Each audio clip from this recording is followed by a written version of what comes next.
As far as who won the draft, the Houston Texans, because they drafted C.J. Stroud, the best quarterback available after Bryce Young.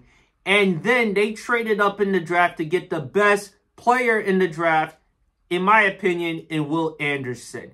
And then you look at the Philadelphia Eagles. They got Jalen Carter, who was left available with the 9th overall pick. And in the 30th overall pick, they drafted Nolan Smith. Philadelphia Eagles, they should go from being the Philadelphia Eagles to the Philadelphia Bulldogs. Because Jalen Carter, Nolan Smith, and then they drafted Jordan Davis last year. So the Eagles, they did their thing. And their defense looks scary. Then you look at the worst draft pick. And I hate to say it, folks. I got to say Atlanta, Bijan Robinson. Even though it was reported and it was out there that Bijan Robinson was probably going to go to Atlanta, I did not think that was the right type of pick for Atlanta. They needed to go with defense. They needed to go, or an offensive lineman. What are they going to do? So what are they going to do moving forward? So I don't really understand that pick.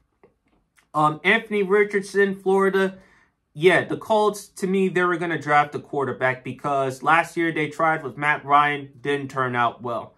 And the year before that, they tried Carson Wentz, didn't turn out. So they decided to take a different approach. Instead of trading for a quarterback, they decided to go draft one, and that was Anthony Richardson. But the problem is with Anthony Richardson, I think he should sit and learn.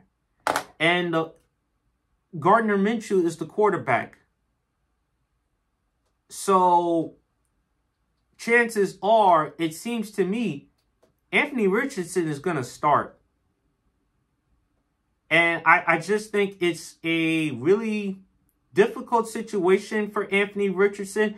I would have loved it if he were in Seattle or somewhere else where he could sit behind a great mentor and a good enough quarterback like a Geno Smith.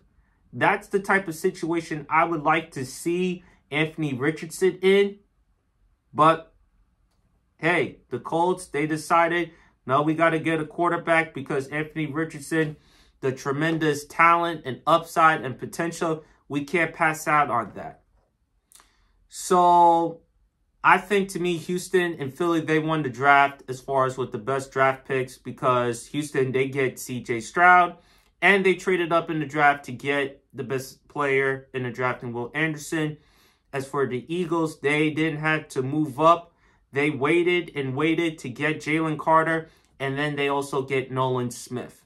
I think those were really good draft picks as well. I did not think for 1 second Jalen Carter was going to go to the Raiders. Given the off-the-field issues that he's had, of all the places you really wanted him in Dallas, nah, I don't think so. And Christian Gonzalez to the Patriots, that was a good move, but I thought that the Patriots should have went with a wide receiver. Whether anyone believes Mac Jones is the quarterback or not, you got to get him some weapons. You got to get him some help. You have to give Mac Jones some help in order for him to flourish. So those were my thoughts in the draft. And I think Washington, they drafted a cornerback, Emmanuel Forbes. It was predictable, either offensive line or DB, but it's a nice, solid move for Washington. So I'll live with that as a Commanders fan. But anyway, folks, it's your boy Sports PSP. Please leave your comments in the comment section below. Who had the best and worst draft picks in day one, and which draft pick surprised you? Other than that, it's your boy Sports PSP. Hope everyone's enjoying the rest of their day, and God bless.